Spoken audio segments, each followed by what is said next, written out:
Current affairs funda में आप सभी का स्वागत है। मैं हूं आपके साथ अभिषेक शर्मा और आज के इस वीडियो सेशन में हम फरवरी 3rd वीक के सभी इंपॉर्टेंट करंट अफेयर्स कवर करने वाले हैं।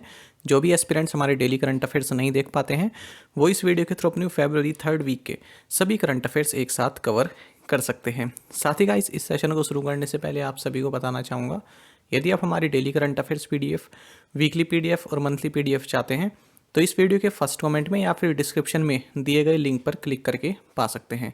साथ ही आप गूगल प्ले स्टोर से करंट अफेयर्स फंडा ऐप को भी इंस्टॉल कर लीजिए, क्योंकि जो भी हमारा PDF मटेरियल है जिसमें हम आपको करंट अफेयर्स के साथ साथ स्ट्रेटेजी के भी प्रोवाइड कराते हैं, ये सभी मटेरियल आपको हमारी करंट अफेयर्स फंडा ऐप पर ही उपलब्ध हो पाएगा। इसके लिए यदि आप हमारा PDF कोर्स बाय करना चाहते हैं तो इस वीडियो के डिस्क्रिप्शन में आपको लिंक मिल जाएगा। और कोई भी अगर आपका डाउट हो हमारे PDF कोर्स से संबंधित तो आप हमें कमेंट बॉक्स में ज़रूर लिखिएगा। तो चलिए फिर करते हैं शुरुआत इस वीडियो सेशन की। फ्रैंक वॉल्टर स्टेनमेयर किस देश के राष्ट्रपति हैं? ऑप्शंस आपके सामने हैं और सही आंसर ऑप्शन डी है। Frank Walter Steinmeier is the president of Germany. तो देखिए, इसलिए न्यूज़ में है कि ये जो जर्मनी के प्रेसिडेंट हैं फ्रैंक वॉल्टर स्टेनमेयर, ये फिर से रीइलेक्ट किए गए हैं अपने सेकंड टर्म के लिए और सेकंड टर्म इनका 5 साल का ये रहने वाला है। तो पहले से प्रेसिडेंट थे और फिर से इनको रीइलेक्ट किया गया है 5 साल के लिए। बाकी हमको जर्मनी के बारे में कुछ इंपॉर्टेंट पॉइंट्स जानने चाहिए। देखिए, जर्मनी की चांसलर हैं ओलेफ स्कोल्ज और यहाँ की करेंसी यूरो है। अपर हाउस को यहाँ पर कहते हैं बुंडेसरैट, ठीक है, जैसे हमारे यहाँ अपर हाउस राज्यसभा है, इसी तरह से यहाँ पर है बुंडेसरैट। और लोअर हाउस जैसे हमारे यहाँ लोकसभा है, यहाँ पर है बुंडेसटैग। ये आप याद रखेंगे दोनों चीज़ें। साथ ही आपको जानना चाहिए इंटरनेशनल बाउंड्रीज किसके साथ ये शेयर करता है, कौन सी लाइन है। तो देखिए, मैगिनॉट लाइन है, ये फ्रांस और जर्मनी के बीच में है। ऑर्डर नेसे लाइन और हिंडनबर्ग लाइन ये पोलैंड और जर्मनी के बीच में है। और सिगफ्राइड लाइन ईस्ट ये फ्रांस और जर्मनी के बीच में है। तो इस तरह से इंटरनेशनल लाइंस एंड बाउंड्रीज भी आपके एग्जाम में पूछ ली जाती है, इसलिए मैंने जर्मनी संबंधित जो भी हैं वो यहाँ पर मेंशन कर दी हैं। डिजिटल फ्रेट फाइनेंस के लिए किस बैंक ने यूनानू टेक्नोलॉजीज के साथ हाथ मिलाया है? ऑप्शंस आपके सामने हैं और सही आंसर ऑप्शन डी है। So Karur Vysya bank has joined hands with Unanu technologies for digital freight finance. तो देखिए, फ्रेट जो डिजिटल फ्रेट है उसको फाइनेंस करने के लिए करूर वैश्य बैंक ने चेन्नई बेस्ड यूनानू टेक्नोलॉजीज के साथ हाथ मिलाया है। यानी कि जो ट्रांसपोर्ट कॉन्ट्रैक्टर्स होते हैं ना, उनको फाइनेंस करने के लिए, उनको पैसा देने के लिए। और ये किसकी हेल्प से होगा? जो इसका करूर वैश्य बैंक का जो टेक्नोलॉजी प्लेटफॉर्म है यू टर्बो, इसकी सहायता से। बाकी आपको जानना चाहिए करूर वैश्य बैंक के MD and CEO B Ramesh Babu हैं। हेडक्वार्टर्स करूर तमिलनाडु में है और टैगलाइन है स्मार्ट वे टू बैंक। भारतीय नौवहन निगम लिमिटेड SCI के अध्यक्ष और प्रबंध निदेशक के रूप में किसे नियुक्त किया गया है? सही आंसर ऑप्शन सी है। सो बिनेश कुमार त्यागी has been appointed as the chairman and managing director of Shipping Corporation of India Limited SCI। तो देखिए, बी के त्यागी या फिर बिनेश कुमार त्यागी, इनको next chairman and managing director जो है पिकअप किया गया है शिपिंग कॉर्पोरेशन ऑफ इंडिया का। किसके द्वारा पिकअप किया गया इनको? किसके द्वारा चुना गया? पब्लिक एंटरप्राइजेस सिलेक्शन बोर्ड के द्वारा, PESB, इसकी फुल फॉर्म भी आप याद रखिएगा। बाकी आपको जानना चाहिए जो शिपिंग कॉर्पोरेशन ऑफ इंडिया है, इसका हेडक्वार्टर्स मुंबई में है। एयर इंडिया के CEO और MD के रूप में किसे नियुक्त किया गया है? ऑप्शंस आपके सामने हैं और सही आंसर ऑप्शन ए है। So Ilker Ayci has been appointed as the CEO and MD of Air India. तो देखिए, जो एयर इंडिया है इसके पहले आपको ये जानना चाहिए, जो ये इनका पूरा नाम है, ये है मोहम्मद इल्कर आयशी। ये टर्किश बिजनेस पर्सन है, टर्की से हैं और जो टर्की के प्रेसिडेंट है रेसेप तय्यप अर्दोगान, इनके एडवाइज़र रहे हैं। साथ ही टर्किश एयरलाइंस के चेयरमैन भी रहे हैं 2015 से 2022 में। तो यहाँ पर इन्होंने काफ़ी अच्छा काम किया टर्किश एयरलाइंस का चेयरमैन रहते हुए, और इसीलिए यहाँ पर जो है एयर इंडिया का इनको MD एंड CEO नियुक्त किया गया है और इनका कार्यकाल अप्रैल 2022 से शुरू होगा। Institute of chartered accountants of India यानी कि आईसीआई के अध्यक्ष के रूप में किसने पदभार संभाला है? ऑप्शंस आपके सामने हैं और सही आंसर ऑप्शन बी है। So Debashish Mitra took over as the president of institute of chartered accountants of India. तो देखिए, जो institute of chartered accountants of India है आईसीएआई, इसने कहा है कि हमने देबाशीष मेहता को अपने प्रेसिडेंट के रूप में नियुक्त किया है 2022-23 टर्म के लिए। बाकी अनिकेत सुनील तलाती, इनको वाइस प्रेसिडेंट नियुक्त किया गया है। आईआईएम कोझिकोड ने निगरानी और मूल्यांकन पारिस्थितिकी तंत्र को बढ़ावा देने के लिए किस एजेंसी के साथ समझौता किया है? ऑप्शंस आपके सामने हैं। सही आंसर ऑप्शन डी है। So IIM Kozhikode has inked a pact with NITI Aayog to boost monitoring and evolution ecosystem. So monitoring and जो इवोल्यूशन ऑफिस या इकोसिस्टम है, इसको बूस्ट करने के लिए, मॉनिटरिंग एंड इवोल्यूशन इकोसिस्टम को बूस्ट करने के लिए, इसको बढ़ावा देने के लिए आईआईएम कोझिकोड यानी Indian institute of management Kozhikode ने नीति आयोग के साथ हाथ मिलाया। और नीति आयोग में किसके साथ? नीति आयोग का जो development monitoring and evaluation office है, इसके साथ, DMEO। तो यहाँ पर एक पॉइंट ये निकल के आता है, आपको ये जानना चाहिए कि जो ये development monitoring and evaluation office है DMEO, ये नीति आयोग के अंतर्गत ही आता है, ये वाला ऑफिस, ठीक है। यहाँ लिखा भी है is an attached office of NITI Aayog. तो कभी कभी ऐसे पूछ लेते हैं कि जो development monitoring and evaluation office है, ये किसके साथ जुड़ा हुआ एक ऑफिस है, किसका अटैच्ड ऑफिस है? ऑप्शंस में आपके साथ आ सकता है RBI, सेबी, नाबार्ड या फिर नीति आयोग। तो उस दशा में आंसर होगा नीति आयोग। इस तरह क्वेश्चन पूछ ले जाते हैं आपके जो PCS टाइप के एग्जाम होते हैं या फिर RBI ग्रेड B टाइप के एग्जाम होते हैं, उसमें पूछ लेते हैं इस तरह के क्वेश्चन। हाल ही में किस बैंक ने नियो कलेक्शंस प्लेटफॉर्म लॉन्च करने के लिए क्रेडिटास सॉल्यूशंस के साथ साझेदारी की है? सही आंसर यहाँ पर ऑप्शन ए रहेगा। सो RBL Bank has recently partnered with Creditas Solutions to launch Neo Collections platform।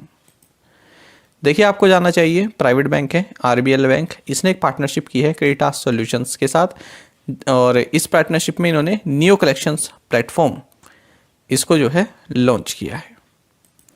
बाकी आपको जानना चाहिए, RBL बैंक का हेडक्वार्टर्स मुंबई महाराष्ट्र में है, और ये इसके जो इंटरिम MD एंड CEO है, ये राजीव आहूजा है।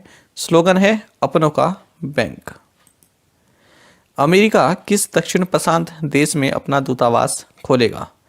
ऑप्शंस आपके सामने है, Fiji, tonga, Papua New Guinea या फिर सोलोमन आइलैंड्स। सही आंसर ऑप्शन डी है। So America will open N embassy in the Solomon islands. तो ये है सोलोमन आइलैंड्स। जानेंगे इस क्वेश्चन के बारे में। तो देखिए, US जो है साउथ पैसिफिक नेशन है ये सोलोमन आइलैंड। तो साउथ पैसिफिक में अपना इन्फ्लुएंस जमाने के लिए यूनाइटेड स्टेट्स सोलोमन आइलैंड में अपनी एम्बेसी खोलेगा, ताकि चाइना से पहले US इस रीजन में स्ट्रॉन्ग हो जाए। बाकी आपको जानना चाहिए, सोलोमन आइलैंड्स की कैपिटल होनियारा है, करेंसी सोलोमन आइलैंड्स डॉलर है। टॉम ट्रैफिक इंडेक्स रैंकिंग 2021 के अनुसार किस भारतीय शहर को देश का सबसे भीड़भाड़ वाला शहर घोषित किया गया है? मुंबई, बेंगलुरु, न्यू दिल्ली या फिर हैदराबाद। सही आंसर यहाँ पर ऑप्शन ए रहेगा। So Mumbai has been declared as the most congested city in the country as per the Tom traffic index ranking 2021। पहले आप ये सिटी देख लीजिए। अगर हम ओवरऑल बात करें पूरे वर्ल्ड में जो सबसे कंजेस्टेड सिटीज़ हैं, तो पहले नंबर पर उसमें इस्तांबुल आता है, टर्की। दूसरे पर मॉस्को रीजन है, रशिया। फिर है कीव, यूक्रेन। फिर है बोगोटा, कोलंबिया। और 5th पोजीशन पर है मुंबई, इंडिया। तो देखिए, जानेंगे इस क्वेश्चन के बारे में। पहले आपको ये जानना चाहिए कि अगर हम बात करें यहाँ पर टॉप 25 सिटीज़ की पूरे वर्ल्ड में जो सबसे ज़्यादा कंजेस्टेड है, तो उसमें 4 इंडियन सिटीज़ जो हैं शामिल हैं। तो ये है टॉम ट्रैफिक इंडेक्स 11वां एडिशन है। तो इसमें मुंबई जो है 5th पोजीशन पर है। तो ओवरऑल तो 5th पोजीशन पर है। इसका मतलब क्या हुआ कि भारत में सबसे ज़्यादा कंजेस्टेड मुंबई है। पहली पोजीशन पर मुंबई हुआ भारत में, और ओवरऑल ये 5th पोजीशन पर है। बेंगलुरु ओवरऑल 10th पोजीशन पर है। New Delhi overall 11th position पर है, और पुणे ओवरऑल 21st पोजीशन पर स्थित है। यहाँ से भी आप देख सकते हैं ranking 2021, Mumbai 5th, Bengaluru 10th, new Delhi 11th और पुणे 21। यह है टॉप 5 कंजेस्टेड सिटी, जैसा कि मैंने आपसे पहले डिस्कस कर लिया है। Military college of telecommunication engineering, जहां सेना ने फर्स्ट एवर हैकाथॉन का आयोजन किया, कहाँ पर स्थित है? ऑप्शंस आपके सामने हैं। सही आंसर ऑप्शन बी है। So military college of telecommunication engineering where army conducted first ever hackathon is located in Mhow. तो देखिए, इंडियन आर्मी ने फर्स्ट एवर अपना हैकाथॉन लॉन्च किया है military college of telecommunication engineering Mhow, Madhya प्रदेश में। तो ये आपको जाना चाहिए। और किसकी गाइडेंस में? Shimla based army training command की जो है निगरानी में। भारतीय खेल प्राधिकरण ने अपनी राष्ट्रीय उत्कृष्टता केंद्र योजना के तहत एक पैरा सेंटर की स्थापना की है। कहाँ पर की है ये आपको बताना है। सही आंसर ऑप्शन डी है। The sports authority of India has established A para centre under its national centre of excellence scheme at Gandhinagar, Gujarat.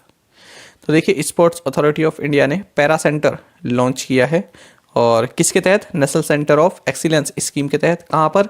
जो स्पोर्ट्स अथॉरिटी ऑफ इंडिया का रीजनल सेंटर है गांधीनगर, यहाँ पर।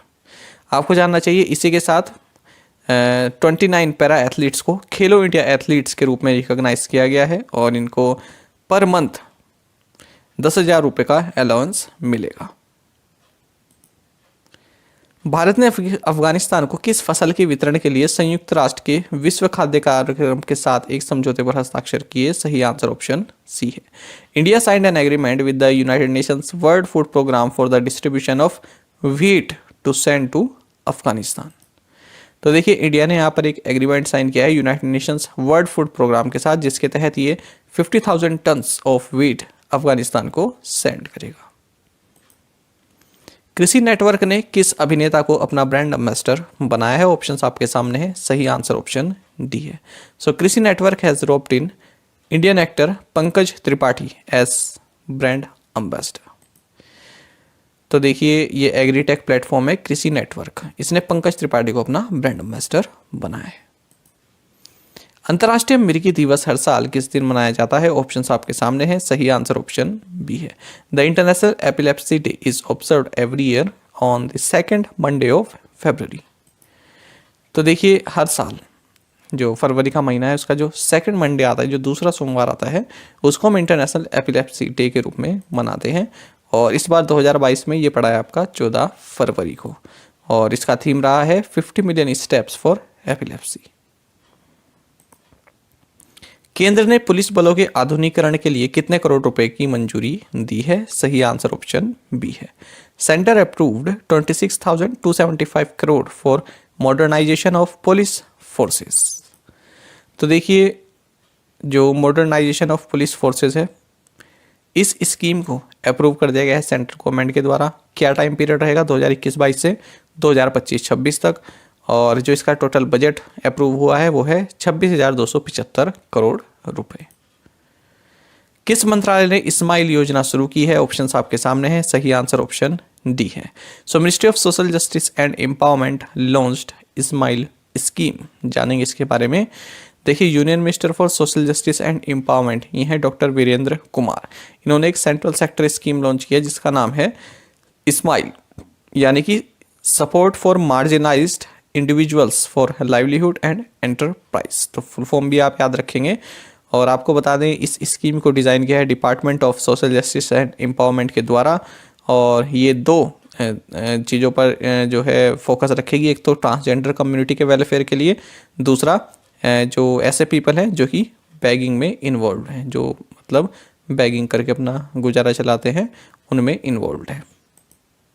और इस इस्माइल स्कीम के तहत दो तरह की सब स्कीम आती हैं। पहली है centre sector scheme for comprehensive rehabilitation for welfare of transgender persons और दूसरी है central sector scheme for comprehensive rehabilitation of engaged in the act of bagging.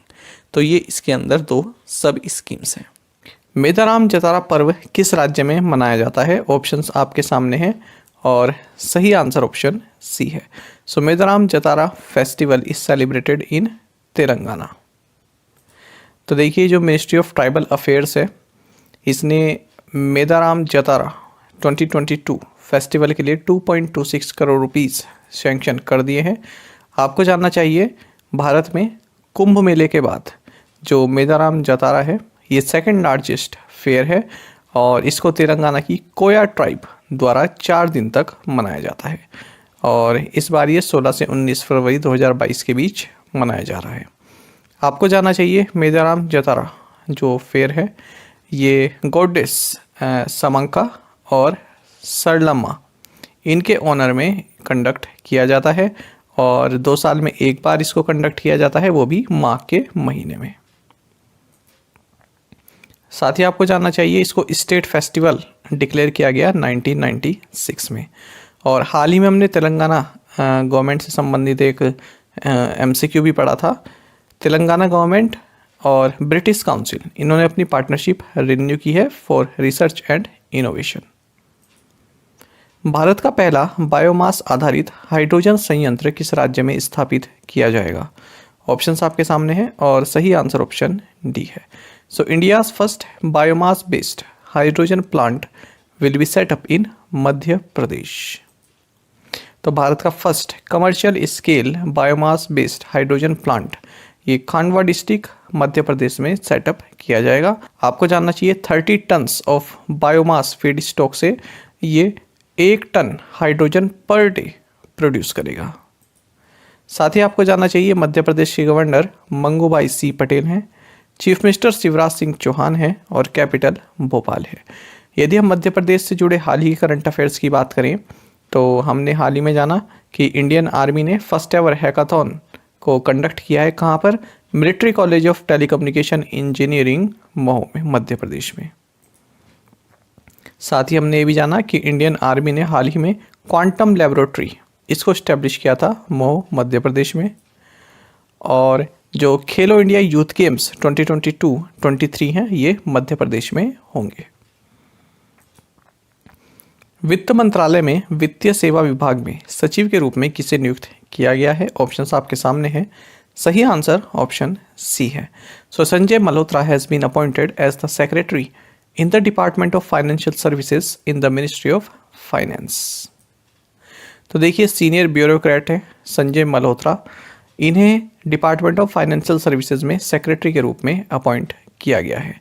इन्हीं के साथ आपको जानना चाहिए जो department of agriculture and farmers welfare है इसमें सेक्रेटरी बनाए गए हैं मनोज आहूजा और जो आपका सेक्रेटरी कोऑर्डिनेशन कैबिनेट सेक्रेटरीट है इसमें अपॉइंट किए गए हैं अलकेश कुमार शर्मा। संस्कृति मंत्रालय ने किस शहर में भारत में संग्रहालयों के पुनर्मूल्यांकन पर वैश्विक शिखर सम्मेलन का आयोजन किया है? सही आंसर ऑप्शन डी है। So the ministry of culture organised global summit on reimagining museums in India in Hyderabad. तो देखिए मिनिस्ट्री ऑफ कल्चर ने एक ग्लोबल समिट ऑर्गेनाइज की है हैदराबाद में और इसका विषय है री इमेजिनिंग म्यूजियम्स इन इंडिया। विदेशी पोर्टफोलियो निवेशकों के लिए स्वैच्छिक प्रतिधारण मार्ग की सीमा क्या होगी? इंपॉर्टेंट क्वेश्चन रहेगा खासकर बैंकिंग एस्पिरेंट्स के लिए जो आगे आपका एग्जाम आएंगे RBI ग्रेड बी या RBI असिस्टेंट, उसके लिए इंपॉर्टेंट क्वेश्चन है ये। तो सही आंसर ऑप्शन सी है। सो 2,50,000 crore rupees will be the voluntary retention route limit for foreign portfolio investors। देखिए 2 चीज़ें आप जान लीजिए, एक तो ये कि VRR का मतलब क्या है, वॉल्यूंट्री रिटेंशन रूट, और FPI का मतलब क्या है, फॉरेन पोर्टफोलियो इन्वेस्टर। इससे पहले हम पहले वाली लाइन पढ़ें, पहले हम जानते हैं दूसरे वाली। देखिए वॉल्यूंट्री रिटेंशन रूट क्या है। जो आपका फॉरेन पोर्टफोलियो इन्वेस्टर्स हैं तो वो भारत में डेट मार्केट में इन्वेस्ट कर सके, इसके लिए जो आपका securities and exchange board of India है यानी कि सेबी और रिजर्व बैंक ऑफ इंडिया ने इन्होंने एक सेपरेट चैनल क्रिएट किया है जिसका नाम है वॉल्यूंट्री रिटेंशन रूट।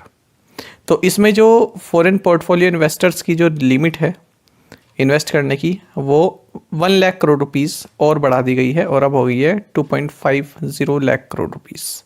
ये आपको जानना चाहिए।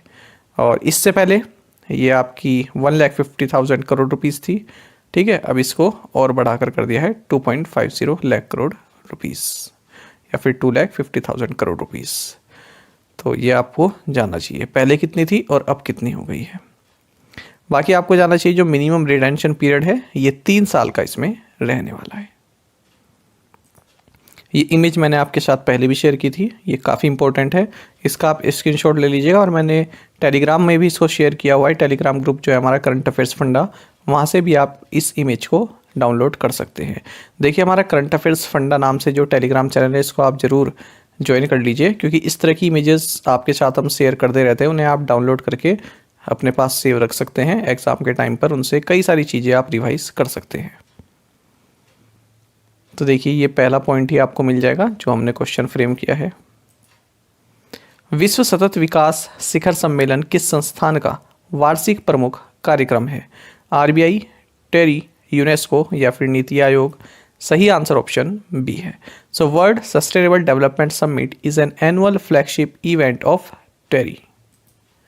तो देखिए प्राइम मिनिस्टर नरेंद्र मोदी ने जो टेरी है यानी कि the energy and resources institute, इसका एक एनुअल इवेंट होता है जिसका नाम है वर्ल्ड सस्टेनेबल डेवलपमेंट समिट। तो इसका जो उद्घाटन वाला जो संबोधन है उसमें पार्टिसिपेट किया है प्राइम मिनिस्टर नरेंद्र मोदी ने। कभी टेरी की भी फुल फॉर्म पूछ ली जाती है, याद रखिएगा, the energy and resources institute. आपको जानना चाहिए इस बार जो ये इवेंट है वर्ल्ड सस्टेनेबल डेवलपमेंट समिट, इसका जो थीम रहेगा यह है towards a resilient planet ensuring a sustainable and equitable future. बाकी आपको टेरी के बारे में जानना चाहिए, ये न्यू दिल्ली में स्थित है और एनर्जी, एनवायरनमेंट, सस्टेनेबल डेवलपमेंट इसमें इसका स्पेशलाइजेशन है और 1974 में इसकी स्थापना, तब इसे टाटा एनर्जी रिसर्च इंस्टीट्यूट बोला जाता था। साल 2003 के बाद से इसे टेरी यानी कि the energy and resources institute के नाम से जाना जाता है। भारत सरकार ने किन देशों के साथ मिलकर समुद्री प्लास्टिक मलबे पर ध्यान केंद्रित करते हुए समुद्री प्रदूषण से निपटने के लिए एक अंतर्राष्ट्रीय कार्यशाला का आयोजन किया है? ऑप्शंस आपके सामने हैं और सही आंसर ऑप्शन डी है। So the government of India in partnership with the government of Australia and the government of Singapore conducted an international workshop on combating marine pollution focusing on marine plastic debris। debris मतलब होता है जैसे मान लीजिए कोई helicopter है, वो crash हो गया, फिर उसके जो टुकड़े वुकड़े हैं ना जो हो जाता है ना, उसको बोलते हैं डेब्रिस। अगर एस हटा दोगे तो आप उसको बोलते हैं debris.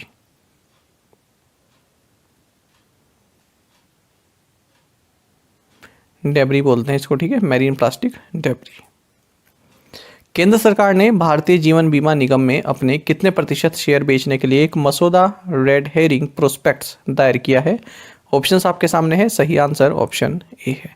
The union government has filed a draft red herring prospectus for selling 5% of its shares in the Life Insurance Corporation of India। ये भी इंपॉर्टेंट रहेगा आपके लिए। यहाँ पर इंपॉर्टेंट आपके लिए DRHP इसकी फुल फॉर्म है। DRHP की फुल फॉर्म है ड्राफ्ट रेड हेरिंग प्रोस्पेक्टस। एक तरह का आप मैनुअल समझ सकते हैं, एक तरह का आप वाइट पेपर समझ सकते हैं, क्या क्या होने वाला है, हम क्या कर रहे हैं, ठीक है, उस तरह से आप इसको समझ सकते हैं। तो यूनियन गवर्नमेंट ने ये DRHP फाइल कर दिया है सेबी में, जो कि स्टॉक मार्केट रेगुलेटर है, और इसमें इन्होंने बताया है कि हम LIC में अपने 5% जो शेयर हैं उनको बेचेंगे। आप सभी जानते हैं LIC का IPO आने वाला है, इनिशियल पब्लिक ऑफरिंग, जिसमें कि आम पब्लिक को government of India shares offer करेगी। आपको जानना चाहिए फिलहाल गवर्नमेंट ऑफ इंडिया के पास 100% जो है शेयर हैं LIC के, यानी कि इसकी ओनर गवर्नमेंट है 100%। तो देखिए जो गवर्नमेंट ऑफ इंडिया है इसके पास 6,325 मिलियन शेयर्स हैं LIC के, और अब इसने कहा है कि हम 316.25 मिलियन शेयर्स जो हैं अपने सेल कर रहे हैं, ऑफलोड कर रहे हैं। किस IIM, माफ़ कीजिएगा इसका हिंदी ट्रांसलेशन करना शायद मैं भूल गया, ठीक है, मैं आपको यहीं से बता देता हूँ। देखिए क्वेश्चन हमारा, which earth observation satellite was recently launched by polar satellite launch vehicle PSLV C-52। तो देखिए जो हमारा पोलर सैटेलाइट लॉन्च व्हीकल है PSLV C-52, इसके द्वारा हाल ही में कौन सा अर्थ ऑब्जर्वेशन सैटेलाइट लॉन्च किया गया है? ऑप्शंस आपके सामने हैं और सही आंसर ऑप्शन डी है। सो अर्थ ऑब्जर्वेशन सैटेलाइट 04 या आप कहेंगे EOS 04 was recently launched by polar satellite launch vehicle यानी कि PSLV C-52। अब ये देखिए मैं जो है एक बार पूरी पावर पॉइंट बनाने के बाद फिर से रीचेक करता हूँ और तब मेरी नज़र इस पर नहीं जाती। इस तरह की आपने देखा होगा कई बार हो जाता है, ट्रांसलेशन करना मैं भूल जाता हूँ हिंदी पे, और जब मैं लेक्चर शुरू करता हूँ आपके लिए तब मेरा ध्यान चला जाता, तब ध्यान जाता है कि इसका मैं ट्रांसलेशन करना भूल गया, ट्रांसलेट इसको करना भूल गया। तो माफ़ कीजिएगा, मैं PDF में इसको सही कर दूंगा और बाकी मैंने आपको हिंदी बताई दी है, ठीक है। चलिए आगे बढ़ते हैं, इसके बारे में जानते हैं। देखिए इंडियन स्पेस रिसर्च ऑर्गेनाइजेशन यानी इसरो ने polar satellite launch vehicle PSLV C-52 की मदद से अर्थ ऑब्जर्वेशन सैटेलाइट जो कि है EOS 04 इसको लॉन्च किया है। साथ ही 2 स्मॉल सैटेलाइट्स भी लॉन्च की है। ये 2 स्मॉल सैटेलाइट्स हैं InspireSat-1 और INS-2TD। आपको जानना चाहिए 2022 का इसरो का ये फर्स्ट मिशन है और जो ये PSLV C-52 है इसको सतीश धवन स्पेस सेंटर श्रीहरिकोटा आंध्र प्रदेश से लॉन्च किया गया। आपको जानना चाहिए ये जो PSLV C-52 है ये श्रीहरिकोटा से लॉन्च किए जाने वाला 80वां व्हीकल मिशन है और PSLV की 54th फ्लाइट है और PSLV की XL कॉन्फ़िगरेशन में ये 23rd फ्लाइट है। अटल बिहारी वाजपेयी पुस्तक के लेखक या लेखिका कौन है? सही आंसर ऑप्शन डी है। So Sarika Ghosh is the author of the book titled Atal Bihari Vajpayee. किस कंपनी ने मलेशियाई फिनटेक स्टार्टअप कॉर्लेक में बहुमत हिस्सेदारी हासिल कर ली है? सही आंसर ऑप्शन डी है। So Razorpay has acquired a majority stake in Malaysian fintech startup Curlec. तो देखिए फिनटेक यूनिकॉर्न है रेजरपे, तो ये अपना एक्सपेंशन बढ़ा रही है साउथ ईस्ट एशिया में, अपने आप को एक्सपेंड कर रही है, अपना बिजनेस फैला रही है। इसलिए इसने जो मलेशिया की एक फिनटेक फर्म है कॉर्लेक इसमें मेजॉरिटी स्टेक प्राप्त कर लिए हैं जो कि 19 से 20 मिलियन US$ के बीच में बताए जा रहे हैं। बाकी आपको जानना चाहिए रेजरपे इसके CEO एंड को फाउंडर है हर्षिल माथुर। क्रेडिट कार्ड की पेशकश के लिए पैसा बाजार ने किस बैंक के साथ करार किया है? ऑप्शंस आपके सामने हैं, सही आंसर ऑप्शन ए है। So Paisabazaar has tied up with RBL bank to offer credit card. तो पैसाबाजार.com जो कि कंज्यूमर क्रेडिट के लिए एक डिजिटल प्लेटफॉर्म है, इसने RBL बैंक के साथ टाई अप किया है। किस लिए? पैसा ऑन डिमांड, एक इस तरह का एक क्रेडिट कार्ड लॉन्च करने के लिए। बाकी हाल ही में हमने पढ़ा था कि RBL बैंक ने क्रेडिटास सॉल्यूशंस के साथ पार्टनरशिप की है। किस लिए? To automate collections. बाकी आपको जानना चाहिए पैसाबाजार.com इसके CEO and cofounder Naveen Kukreja हैं। What is the real name of Indian singer, composer, politician and record producer Bappi Lahiri who passed away recently? तो क्वेश्चन में ये पूछा गया है कि जो भारतीय सिंगर रहे, कंपोजर रहे, पॉलिटिशियन भी रहे हैं और रिकॉर्ड प्रोड्यूसर रहे हैं बप्पी लहरी, इनका हाल ही में निधन हो गया है, तो इनका वास्तविक नाम क्या है, इनका रियल नेम क्या है? ऑप्शंस आपके सामने हैं और सही आंसर ऑप्शन डी है, यानी कि आलोकेश लहिरी, ये इनका रियल नाम है। जानेंगे इस न्यूज़ के बारे में। देखिए आलोकेश लहिरी 27 नवंबर 1952 को इनका जन्म हुआ, 27 नवंबर 1952, और बप्पी लहरी के नाम से हम सभी इनको जानते हैं। इंडियन सिंगर हैं, कंपोजर हैं, पॉलिटिशियन भी रहे और रिकॉर्ड प्रोड्यूसर भी ये रह चुके हैं। और जो डिस्को वाले सॉन्ग जो बॉलीवुड में स्टार्ट हुए तो उसमें इनका काफ़ी कंट्रीब्यूशन रहा, इन्हीं के द्वारा ये सब शुरू किया गया था जो डिस्को टाइप सॉन्ग होते हैं। आपको जानना चाहिए साल 2014 में इन्होंने BJP भी ज्वाइन की थी और लोकसभा कॉन्स्टिट्यूंसी इनकी रही श्रीरामपुर। BJP के कैंडिडेट यहाँ से थे 2014 में वेस्ट बंगाल से, और इलेक्शन लड़ाई उन्होंने और हार गए थे। और आपको जानना चाहिए कि 15 फरवरी 2022 को 69 की एज में लंग इन्फेक्शन के कारण इनका निधन हो गया। मारू महोत्सव is celebrated in which state? तो क्वेश्चन में पूछा जा रहा है कि मारू महोत्सव ये किस राज्य में मनाया जाता है? ऑप्शंस आपके सामने हैं, सही आंसर ऑप्शन बी है राजस्थान। तो मारू महोत्सव राजस्थान में मनाया जाता है और इसको जैसलमेर डेजर्ट फेस्टिवल भी कहते हैं। कहाँ पर मनाया जाता है? पोखरन में। आपको जानना चाहिए पोखरन ये जैसलमेर डिस्ट्रिक्ट में ही आता है। अच्छा, अगर हम राजस्थान के अदर फेमस फेस्टिवल्स की बात करें तो आपको जानना चाहिए पुष्कर कैमल फेस्टिवल काफ़ी फेमस है, आप सभी ने नाम सुना होगा। कोलायात फेयर है यहाँ पर, चंद्रभागा फेयर, बूंदी उत्सव ये भी काफ़ी फेमस है, मत्स्य फेस्टिवल और कबीर यात्रा, ये सभी राजस्थान से संबंधित हैं, याद रखिएगा। India will hold the presidency of the G20 from which date? तो भारत जो G20 समिट की जो प्रेसिडेंसी करेगा, जो इसकी अध्यक्षता करेगा, वो किस डेट से करेगा, ये आपको बताना है। ऑप्शंस आपके सामने हैं। सही आंसर ऑप्शन डी है।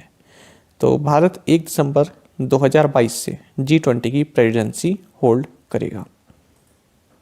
तो देखिए यूनियन कैबिनेट जिसकी अध्यक्षता प्राइम मिनिस्टर नरेंद्र मोदी ने की है, तो इन्होंने G20 सेक्रेटेरिएट और इसका रिपोर्टिंग स्ट्रक्चर सेटअप करने के लिए अप्रूवल दे दिया है। आपको जानना चाहिए कि भारत G20 की प्रेसिडेंसी एज्यूम करेगा 1 दिसंबर 2022 से और ये प्रेसिडेंसी इसके पास 30 नवंबर 2023 तक रहने वाली है। आप सभी को जानना चाहिए G20 एक प्रीमियर फोरम है जिसके तहत इंटरनेशनल इकोनॉमिक कोऑपरेशन को बढ़ावा दिया जाता है। साल 2022 की बात करें तो इंडोनेशिया के पास अभी इसकी अध्यक्षता है G20 की। देख सकते हैं G20 प्रेसिडेंसी ऑफ इंडोनेशिया, और क्या मोटो है? रिकवर टुगेदर रिकवर स्ट्रोंगर, ये इसका थीम है। किस मंत्रालय ने सीड नामक योजना शुरू की है? Which ministry launched a scheme called seed? Options आपके सामने हैं और सही आंसर ऑप्शन डी है। So ministry of social justice and empowerment, इसने सीड नाम की एक योजना की शुरुआत की है। जानेंगे इसके बारे में। तो देखिए ministry of social justice and empowerment, doctor Virendra Kumar, इन्होंने सीड स्कीम लॉन्च की है। इसकी फुल फॉर्म अगर हम देखें तो यह है scheme for economic empowerment of DNTs। DNT का मतलब क्या होता है ये देखेंगे। DNT का मतलब होता है डी नोटिफाइड ट्राइब्स। देखिए डी नोटिफाइड ट्राइब्स के बारे में यदि आप PCS टाइप के एग्जाम की तैयारी कर रहे हैं तो वहाँ पर पूछ लिया जाता है, 2 बार पूछा भी गया है क्वेश्चन। तो डी नोटिफाइड ट्राइब्स कम्युनिटीज़ जो हैं काफ़ी नेगलेक्टेड ट्राइब होती हैं, मार्जिनलाइज्ड होती हैं और इकोनॉमिकली और सोशली डिप्राइव्ड कम्युनिटीज़ होती हैं। ज़्यादा आप देखेंगे नहीं कि जो जैसे हम लोग एक दूसरे के आना जाना ये सब करते हैं, सोशल होते हैं, तो सोशली काफ़ी नेगलेक्टेड ट्राइब्स हैं ये। और इनके पास अपना कोई प्राइवेट लैंड भी नहीं होता, होम की ओनरशिप नहीं होती, जो कागज़ वगैरह हो जाते हैं, कागजात होते हैं, है ना, लीगल जो सर्टिफिकेट्स होते हैं वो भी इनके पास नहीं होते हैं, और केवल फॉरेस्ट में रहते हैं। और ग्रेजिंग लैंड्स इनके जो है लाइवलीहुड, जीवन यापन करने की जो है चारा होता है।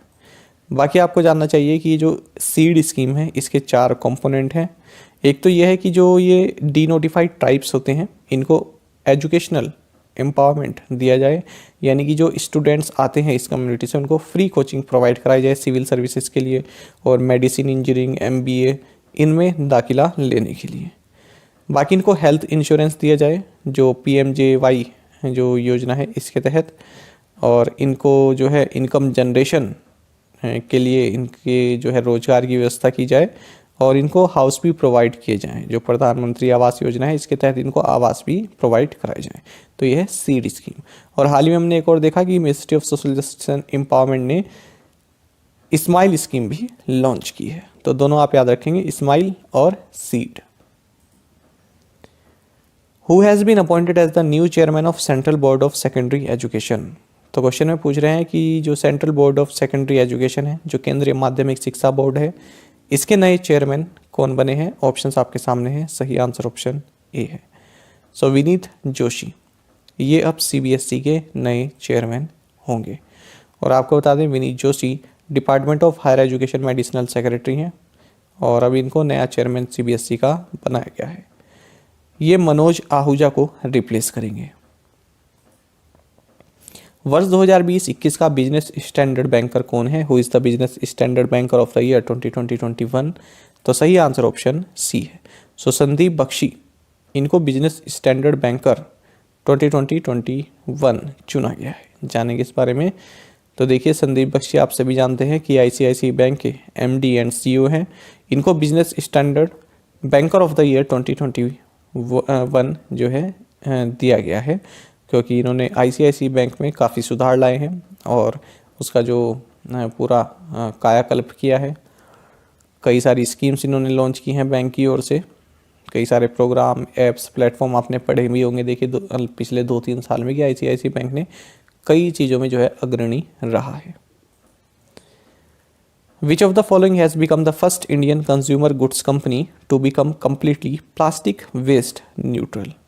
तो क्वेश्चन में पूछ रहे हैं कि first Indian consumer goods company का नाम बताइए जो पूरी तरह से प्लास्टिक वेस्ट न्यूट्रल बन गई है। तो इस तरह की कंपनी का आपको नाम बताना है जो पूरी तरह से प्लास्टिक वेस्ट न्यूट्रल बन गई है। ऑप्शंस आपके सामने हैं और सही आंसर ऑप्शन ए है, डाबर इंडिया। तो देखिए डाबर इंडिया आप सभी जानते हैं largest science based Ayurveda company है भारत में, और ये पूरी तरह से plastic waste neutral company Bharat में बन गई है।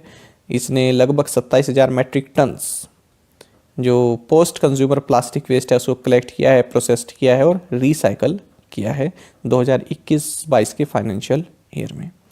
और इसी के साथ ये फर्स्ट कंज्यूमर गुड्स कंपनी बन गई है भारत में जो कि प्लास्टिक वेस्ट न्यूट्रल कंपनी बनी है।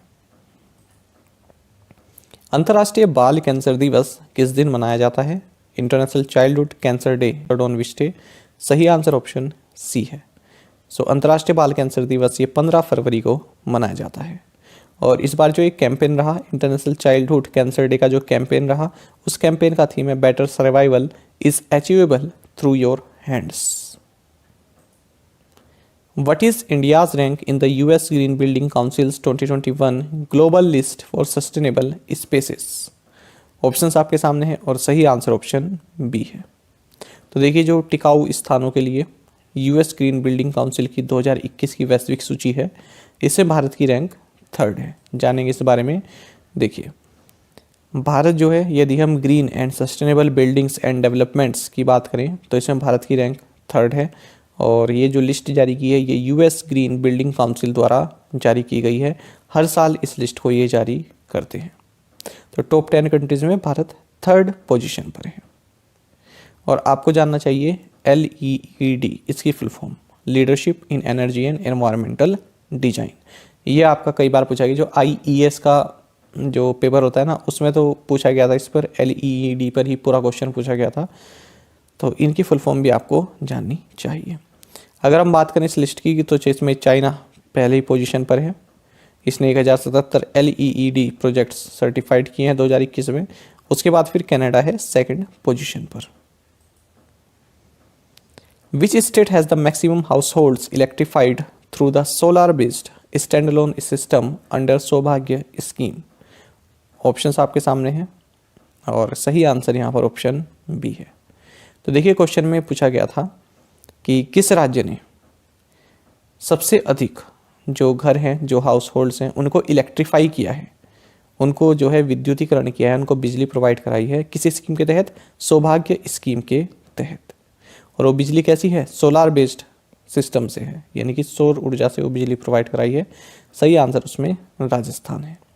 तो सौभाग्य स्कीम के तहत सबसे ज़्यादा जो सोलर बेस्ड इलेक्ट्रिसिटी प्रोवाइड कराई है वो राजस्थान ने कराई है हाउस होल्ड्स में। और इसमें आपको ये भी जानना चाहिए कि सौभाग्य स्कीम के तहत हिमाचल प्रदेश, सिक्किम और जम्मू एंड कश्मीर यहाँ पर नील बेनिफिशरीज हैं, यानी कोई भी बेनिफिशरी इस स्कीम के तहत इन राज्यों और यूनियन टेरिटरीज में नहीं मिला है। और यदि हम सौभाग्य स्कीम के तहत बात करें तो राजस्थान में 1,23,682 हाउस होल्ड्स ऐसे हैं जिनको solar based stand alone system के थ्रू इलेक्ट्रीफाई किया गया है। दूसरे नंबर पर छत्तीसगढ़ है और तीसरे नंबर पर है Uttar Pradesh. Who has been appointed as chairperson of Committee of Administrators to run Table Tennis Federation of India? तो क्वेश्चन में पूछा जा रहा है कि table tennis federation of India जो है, तो इसको रन करने के लिए, डे टू डे इसका बिजनेस देखने के लिए जो कमेटी बनाई गई है उसके चेयरपर्सन कौन है या उसकी चेयरपर्सन कौन है? ऑप्शंस आपके सामने हैं। सही आंसर ऑप्शन ए है। इसकी चेयरपर्सन बन गई है गीता मित्तल। तो देखिए जस्टिस गीता मित्तल जो कि Jammu and Kashmir high court की फॉर्मर चीफ जस्टिस भी रह चुकी हैं। तो दिल्ली हाई कोर्ट ने इनको चेयरपर्सन नियुक्त किया है किसका? कमिटी ऑफ एडमिनिस्ट्रेटर्स का। जिनको ये चार्ट दिया गया है कि आप table tennis federation of India की कमान संभालिए, उनका जो डे टू डे अफेयर्स है उसको देखिए।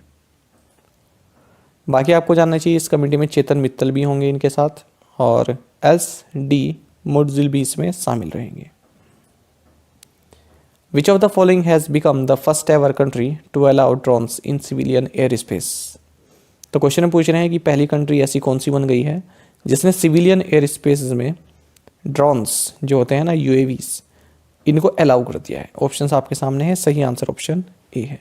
सो आंसर है आपका इजराइल। तो देखिए इजराइल पहली कंपनी बन गया है जिसने अनमैन्ड एयरक्राफ्ट व्हीकल्स यानी कि UAVs की फुल फॉर्म कई बार पूछी जाती है, अनमैन्ड एयरक्राफ्ट व्हीकल्स या फिर ड्रोन्स, इनको सिविलियन एयर स्पेस में अलाउ कर दिया है।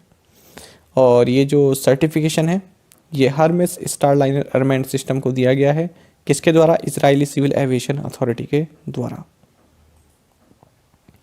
Indian railways to set up biggest world class wrestling academy in which city? तो भारतीय रेल वर्ल्ड क्लास रेसलिंग एकेडमी किस सिटी में, किस शहर में सेटअप करेगी? ऑप्शन आपके सामने हैं, सही आंसर ऑप्शन ए है, दिल्ली। तो देखिए इंडियन रेलवे जल्द ही भारत की बिगेस्ट वर्ल्ड क्लास एकेडमी जो कि एक्सक्लूसिवली रेसलर्स के लिए है रेलवेज में, तो इस फैसिलिटी को लॉन्च करेगी किशनगंज लोकेलिटी इन दिल्ली में, और 30.76 करोड़ रुपए की लागत इसमें लगने वाली है। केंद्र सरकार ने central government has reduce the agri cess for crude palm oil from 7.5% to 8%। Question में पूछा जा रहा है कि जो आपका ये क्रूड पाम ऑयल होता है इसमें सेंट्रल गवर्नमेंट ने जो एग्री सेस है, जो कृषि उपकर है, उसको 7.5% से घटाकर कितना कर दिया है? ऑप्शंस आपके सामने हैं, सही आंसर ऑप्शन सी है, 5%। तो सेंट्रल गवर्नमेंट यानी कि केंद्र सरकार ने क्रूड पाम ऑयल के लिए कृषि उपकर को 7.5% से घटाकर 5% कर दिया है। जानेंगे इस बारे में। तो पहले 7.5% था, अब इसको 5% कर दिया है 12 फरवरी 2022 से। क्या किया है? जो क्रूड पाम ऑयल है उस पर जो एग्री सेस लगता है वो। अच्छा, दो चीज़ें होती हैं, एक तो सेस होता है, एक टैक्स होता है, एक सरचार्ज भी होता है, 3 चीज़ें होती हैं। तो आपको जानना चाहिए तीनों का ही जो टैक्स लगता है ये कंसोलिडेटेड फंड ऑफ इंडिया में जाता है। और अगर हम टैक्स और सरचार्ज की बात करें तो वो जो सेंट्रल गवर्नमेंट कलेक्ट करती है ना, उसको अपनी मर्जी से कहीं पर भी यूज़ कर सकती है।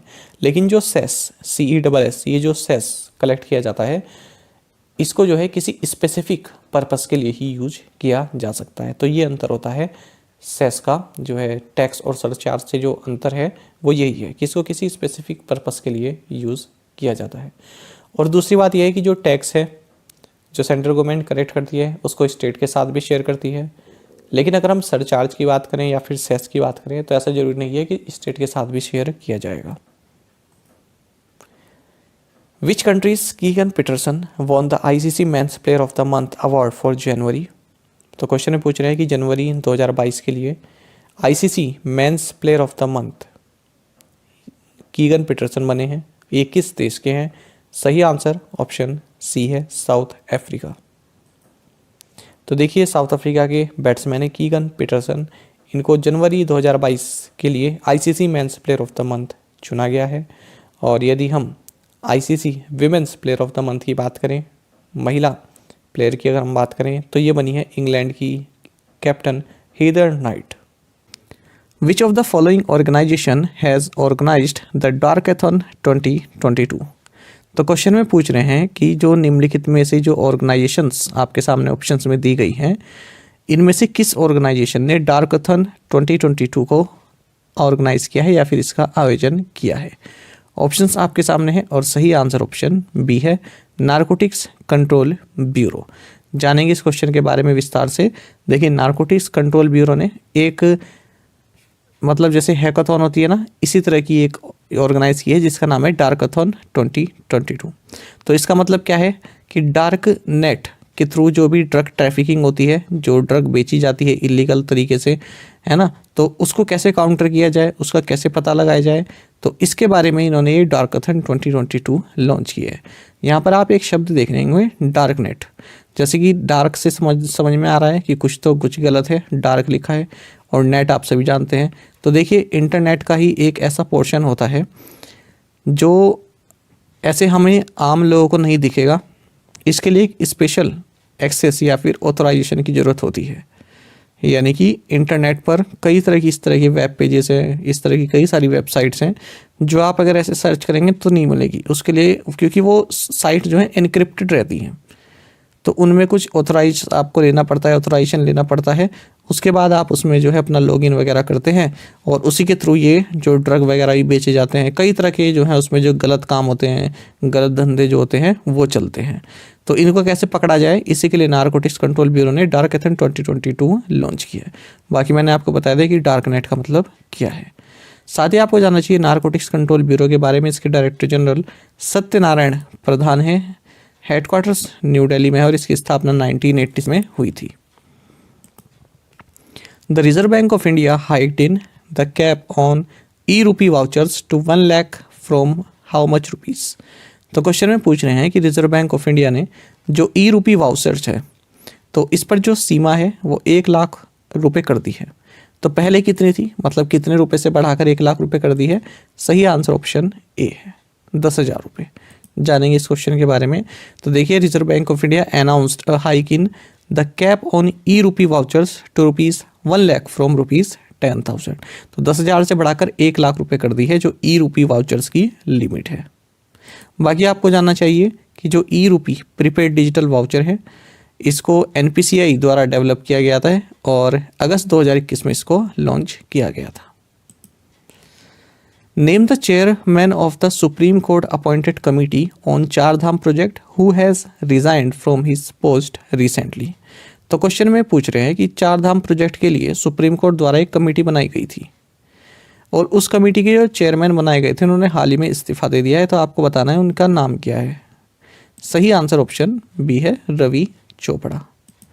तो देखिए इन्वायरमेंटलिस्ट, पर्यावरणविद और जो supreme court appointed high powered committee है किसके लिए, चार धाम रोड वाइडनिंग प्रोजेक्ट के लिए। तो इसके जो चेयरमैन रहे रवि चोपड़ा, इन्होंने हाल ही में रिज़ाइन कर दिया है।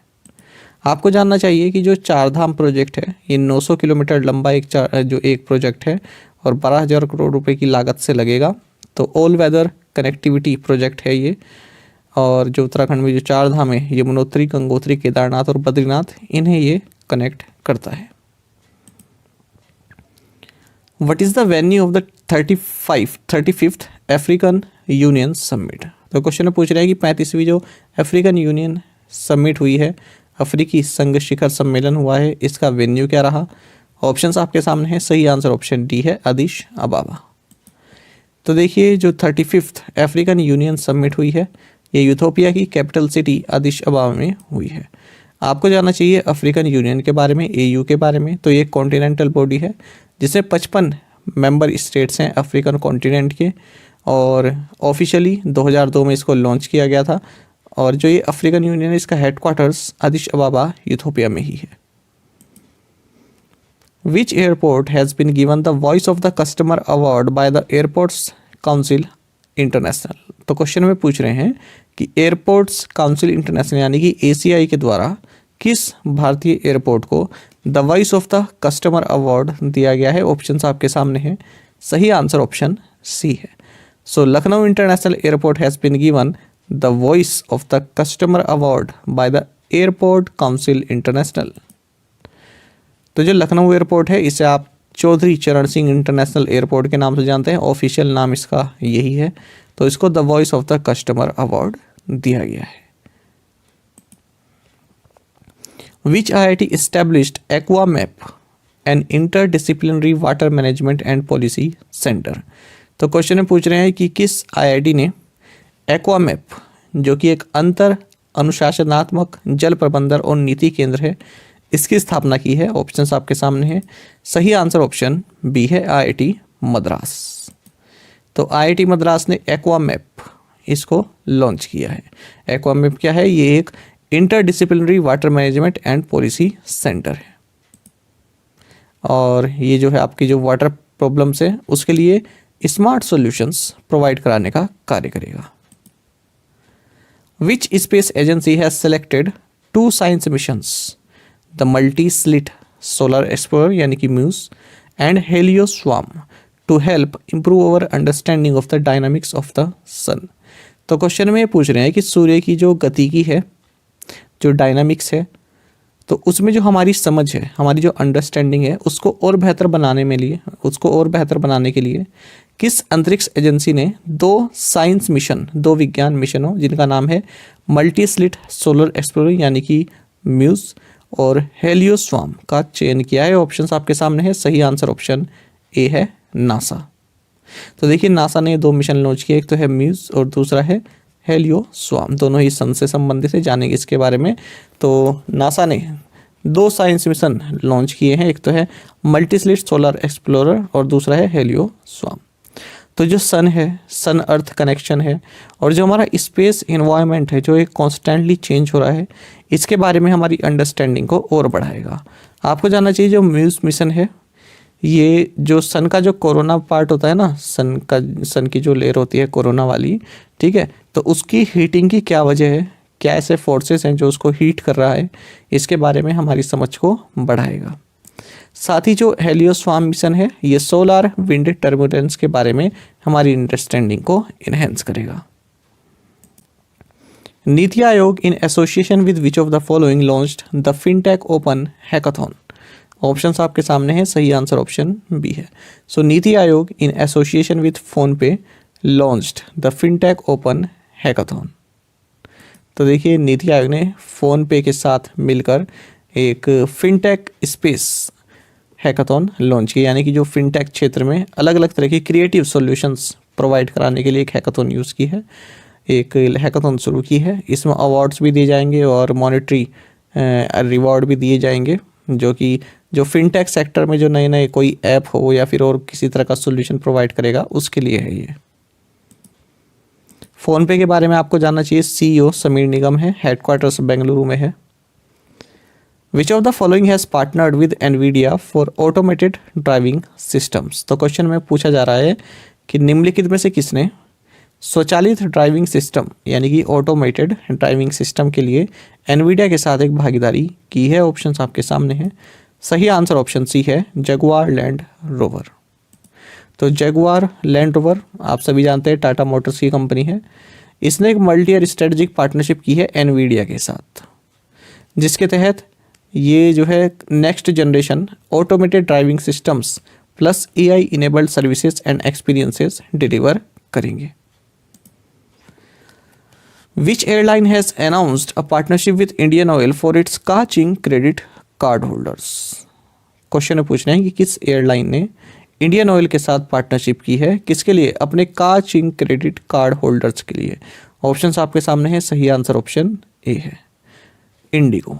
तो IndiGo airline has announced a partnership with Indian Oil for its Ka-ching credit card holders. देखिए इंडिगो ने ना ये जो कार्ड है का-चिंग क्रेडिट कार्ड, इसको HDFC बैंक के साथ मिलकर लॉन्च किया था, उसके बाद फिर कोटक बैंक जो है उसके साथ मिलकर लॉन्च किया, और यहाँ पर अब इंडियन ऑयल के साथ इसने अपने इस का-चिंग क्रेडिट कार्ड के लिए पार्टनरशिप की है। तो इसमें क्या होगा, जो भी इस का-चिंग क्रेडिट कार्ड को यूज़ करेगा, कहाँ पर? इंडियन ऑयल के पेट्रोल पंप्स पर तेल भराने के लिए जो इससे पेमेंट करेगा इस का-चिंग क्रेडिट कार्ड से, तो उसको 4%, ठीक है, 4% तक के रिवॉर्ड पॉइंट्स उसको मिलेंगे। Which state has announced to launch Hope Express in the state to prevent cancer? Question में पूछा जा रहा है कि कैंसर को रोकने के लिए, इसको प्रिवेंट करने के लिए किस राज्य ने होप एक्सप्रेस लॉन्च किया है? ऑप्शंस आपके सामने हैं। सही आंसर ऑप्शन बी है, Maharashtra.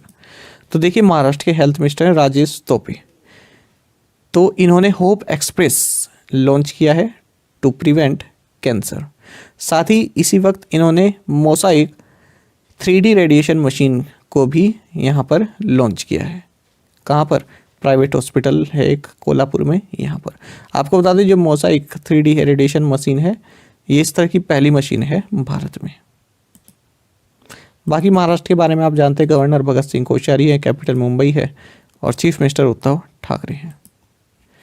President Ramnath Kovind inaugurated Darbar hall at Raj Bhavan in which state. Question में पूछ रहे हैं कि किस राज्य में राष्ट्रपति रामनाथ कोविंद ने राजभवन में दरबार हॉल को इनॉग्रेट किया है। सही आंसर फिर से ऑप्शन बी है, महाराष्ट्र।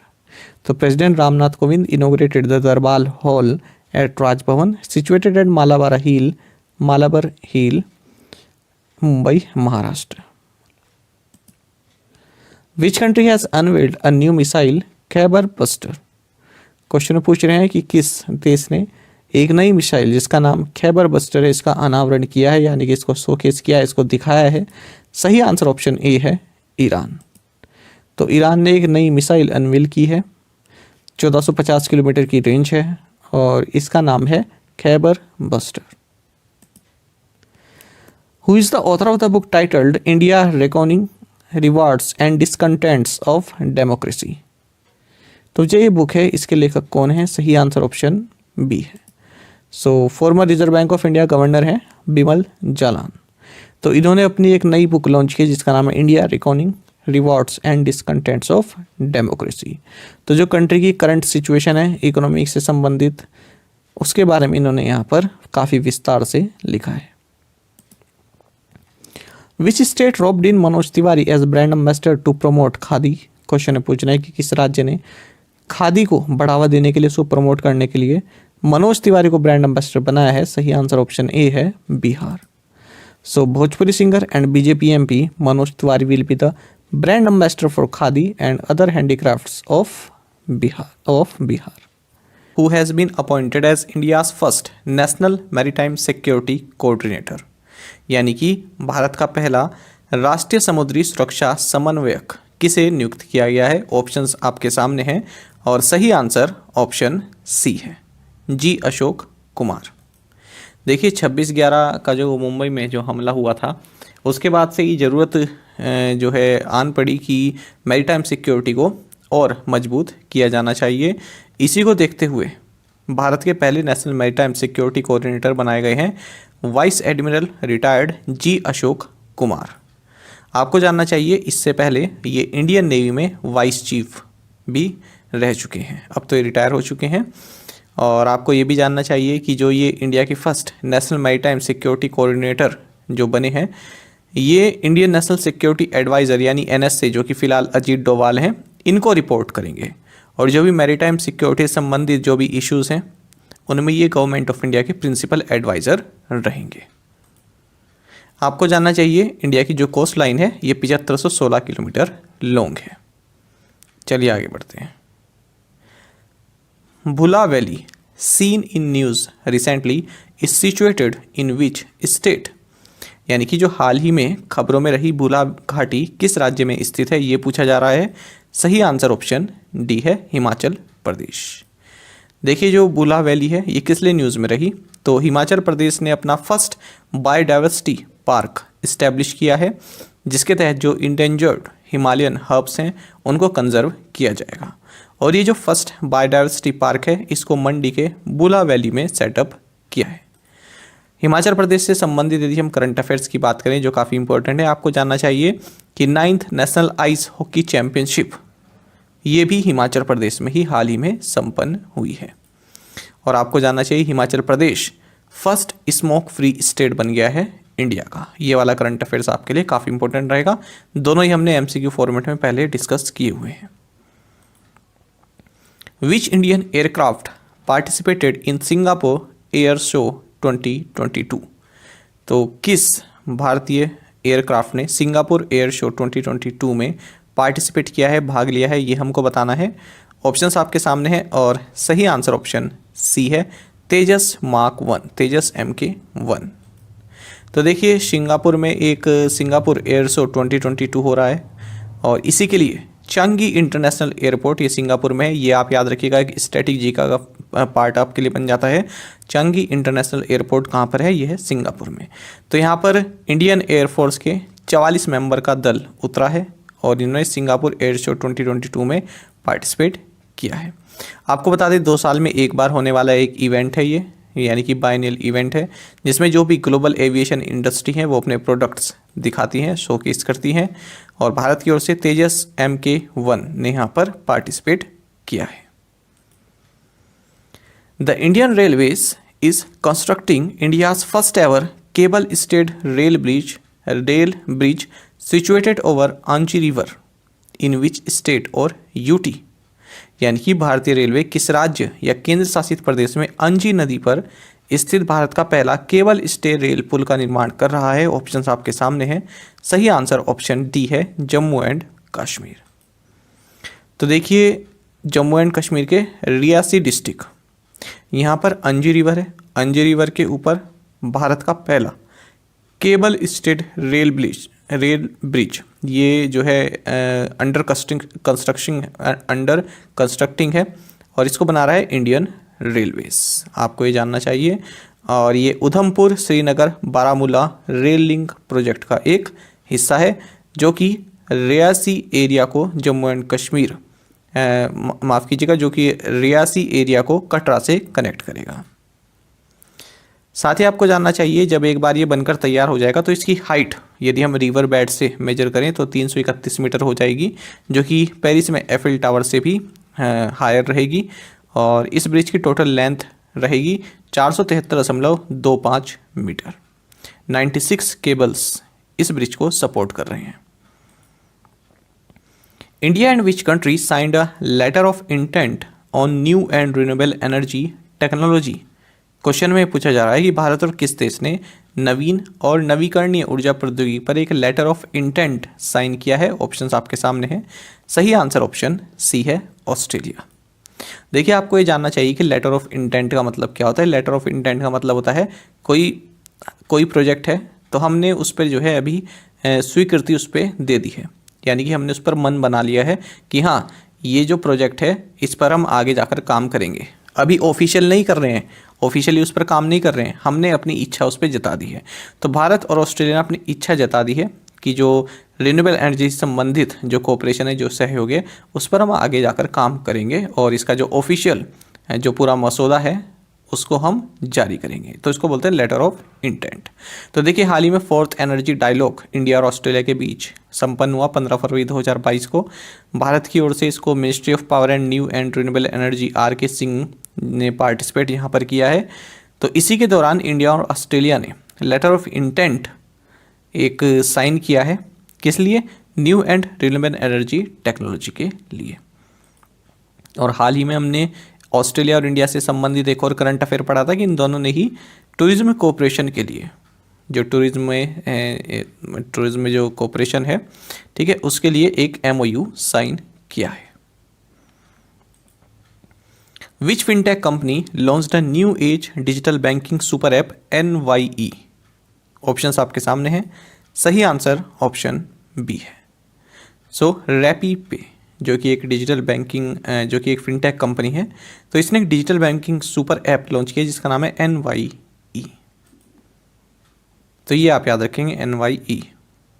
तो यहाँ पर रैपीपे ने $15 मिलियन रेस किए हैं और उसके बाद इस ऐप को लॉन्च किया है। बाकी इस तरह क्वेश्चन में आपको केवल इतना ही जानना होता है। अब हम ये नहीं देखेंगे कि रैपीपे का हेडक्वार्टर कहाँ है या फिर इसके MD CEO कौन है, वो हमारे लिए इम्पोर्टेंट नहीं है। वो तो ये हो गया कि आप जो है मतलब वैसी नॉलेज अपने पास रख रहे हैं जो किसी काम की नहीं है। तो इस तरह के क्वेश्चन में आप इतना ही पढ़ा कीजिए जहाँ से भी आप पढ़ते हैं, मैं इसलिए आपको बता रहा हूँ। नेक्स्ट है हमारे पास कि which bank launched agri infinity programme. किस बैंक ने एग्री इन्फिनिटी प्रोग्राम लॉन्च किया है? ऑप्शंस आपके सामने हैं। सही आंसर ऑप्शन ए है, यस बैंक। तो देखिए, प्राइवेट सेक्टर बैंक है यस बैंक। तो इसने डिजिटल फाइनेंसिंग सॉल्यूशंस के लिए एक प्रोग्राम लॉन्च किया जिसका नाम है यस बैंक एग्री इन्फिनिटी। तो इसके तहत जो भी एग्री कल्चर से संबंधित जो भी स्टार्टअप्स हैं, तो उनमें जो है ये फाइनेंस करने की सुविधा प्रोवाइड कराएगा यस बैंक। बाकी आप जानते हैं यस बैंक के CEO प्रशांत कुमार हैं। हेडक्वार्टर्स मुंबई में है और इसकी टैगलाइन है एक्सपीरियंस अवर एक्सपर्टीज। आगे बढ़ते हैं। Which bank has launch the interest only home loan facility for completed residential properties. तो कंप्लीटेड यानी कि जो रेसिडेंशियल प्रॉपर्टीज कंप्लीट हो चुके हैं उनके लिए किस बैंक ने interest only home loan facility launch किया है? ऑप्शंस आपके सामने हैं। सही आंसर ऑप्शन डी है, स्टैंडर्ड चार्टर्ड बैंक।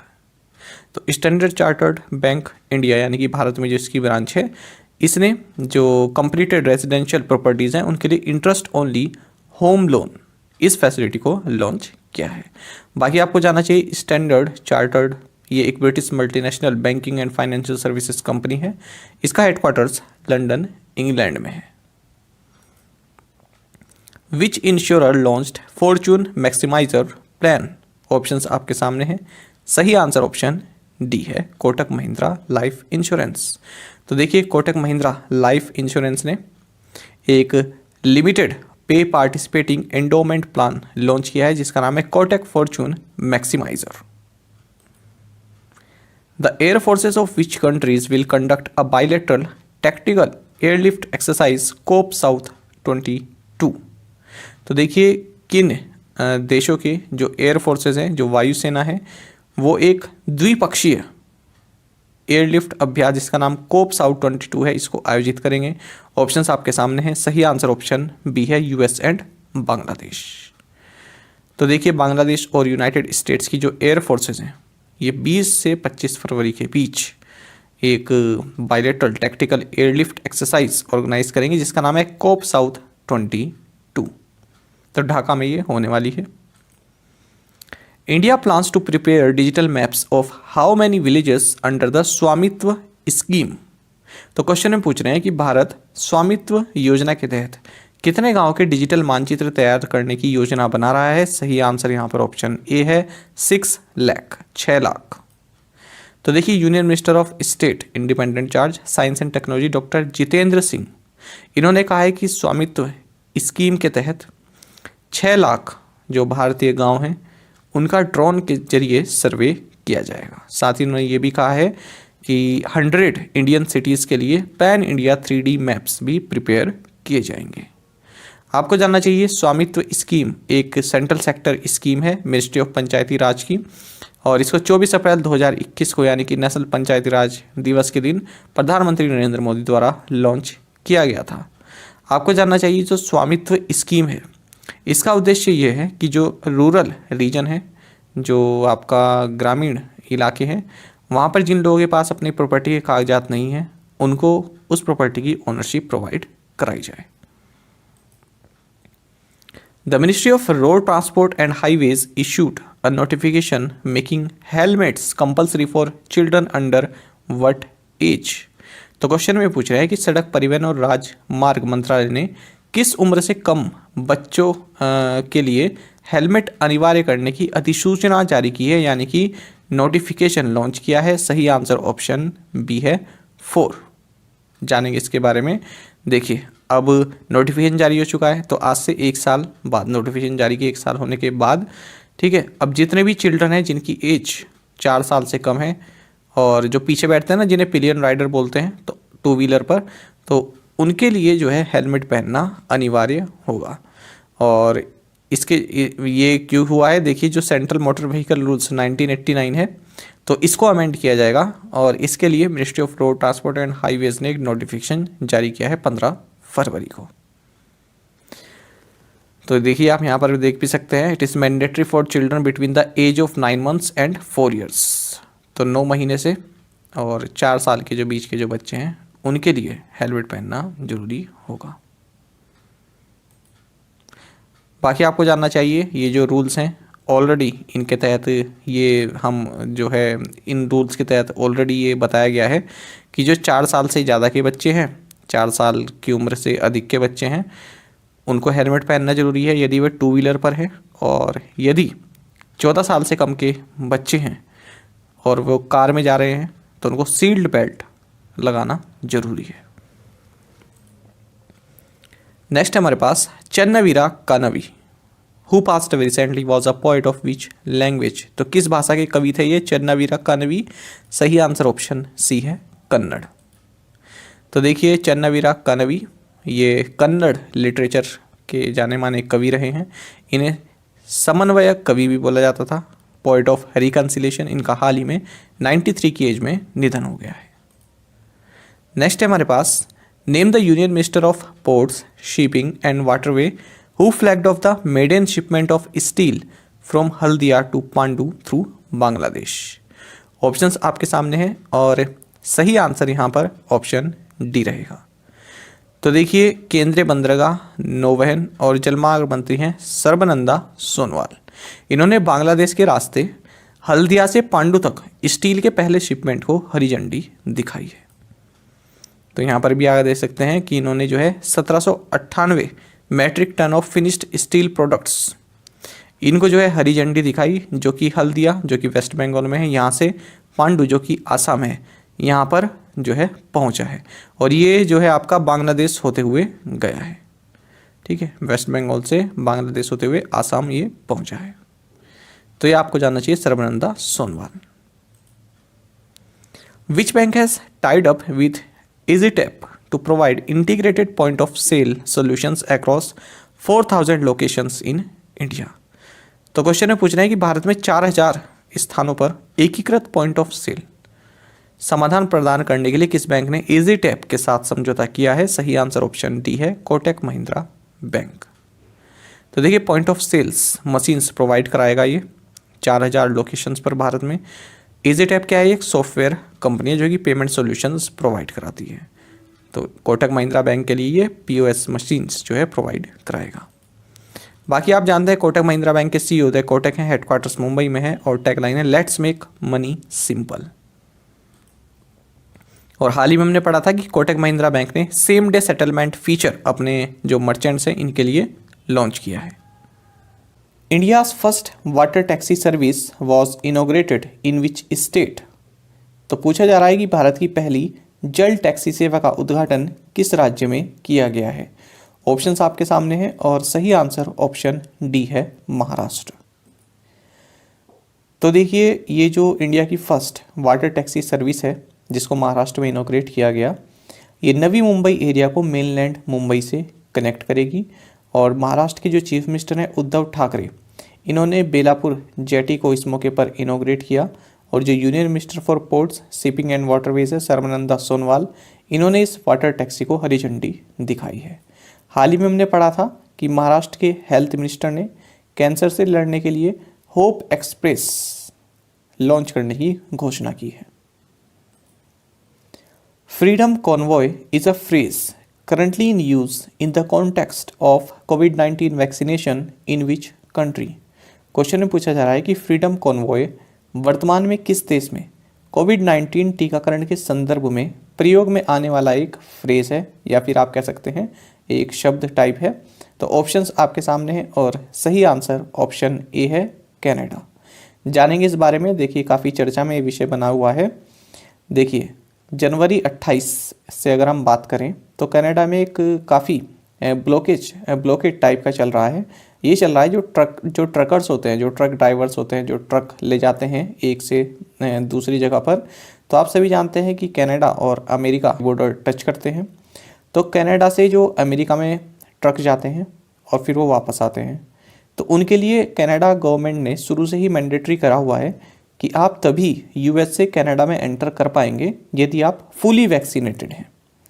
यही बात जो है ट्रकर्स को जो है अच्छी नहीं लग रही है। ठीक है, वो इस बात से एग्री नहीं कर रहे हैं कि फुली वैक्सीनेटेड होना ज़रूरी है।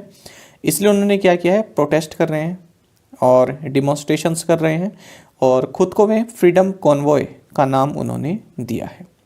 तो ये जो मेजर प्रोटेस्ट है ये कनाडा की जो कैपिटल है ओटावा, यहाँ पर जो है इसका काफ़ी प्रभाव देखने के लिए मिला हुआ है। इसी वजह से जो कनाडा के प्राइम मिनिस्टर हैं जस्टिन ट्रूडो, इन्होंने इमरजेंसी पावर भी अपनी यूज़ की है और कनाडा के इतिहास में पहली बार इस तरह की पावर यूज़ की जा रही है, जिसके तहत जो ये एंटी गवर्नमेंट ट्रक प्रोटेस्ट है इसके खिलाफ जो है कड़ी कार्रवाई की जा सकती है। Which of the following will be the first country to adopt India's UPI system? Question में पूछना है कि निम्नलिखित में से कौन भारत की UPI प्रणाली को अपनाने वाला पहला देश होगा। ऑप्शंस आपके सामने हैं। सही आंसर ऑप्शन ए है, नेपाल। देखिए, नेपाल ये भारत के बाहर पहली ऐसी कंट्री बन गई है जिसने यूनिफाइड पेमेंट्स इंटरफेस जिसे आप यूपीआई के नाम से भी जानते हैं, इसको एज अ पेमेंट्स प्लेटफॉर्म जो है यूज़ करने के लिए मंजूरी दे दी है, या फिर यूज़ करना शुरू ये करने वाला है। आपको जानना चाहिए इसके लिए जो एनपीसीआई इंटरनेशनल पेमेंट्स लिमिटेड है, जो कि एनपीसीआई की इंटरनेशनल आर्म है या इंटरनेशनल विंग है, इसने गेटवे पेमेंट सर्विस यानी कि जीपीएस और मैनम इन्फोटेक इन दोनों के साथ पार्टनरशिप की है। आपको जानना चाहिए कि गेटवे पेमेंट सर्विस यानी कि जीपीएस ये नेपाल में ऑथोराइज्ड पेमेंट सिस्टम ऑपरेटर है, और जो मैनम इन्फोटेक है ये यूनिफाइड पेमेंट्स इंटरफेस नेपाल में डिप्लॉय करेगा। A direct flight between Delhi and Khajuraho under the Udan scheme inaugurated. Khajuraho was built by which dynasty? Question में पूछ रहे हैं कि उड़ान योजना के तहत दिल्ली और खजुराहो के बीच सीधी उड़ान का उद्घाटन हाल ही में किया गया। आपको बताना है कि खजुराहो का निर्माण किस राजवंश ने करवाया था। ये क्वेश्चन किसी भी तरह से बन सकता है, ये ऐसे भी बन सकता है कि उड़ान स्कीम के तहत हाल ही में दिल्ली से किस यूनेस्को साइट के बीच में एक डायरेक्ट फ्लाइट लॉन्च की गई है, इस तरह से ये क्वेश्चन बन सकता है।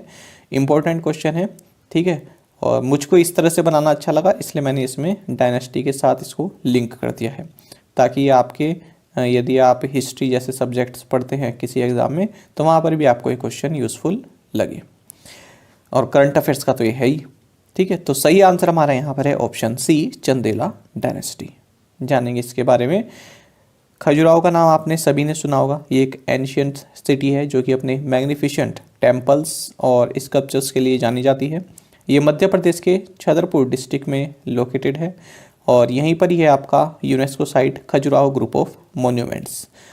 आपको जानना चाहिए इनको 950 से 1050 एडी के बीच चंदेला डायनेस्टी द्वारा बिल्ड किया गया था, जो भी यहाँ पर टेम्पल्स हैं, और ये अपने नगर स्टाइल आर्किटेक्चर के लिए जानी जाती हैं। और यहाँ पर नाइकास और डेटीज इनके स्कल्पचर्स यहाँ पर लोकेटेड हैं।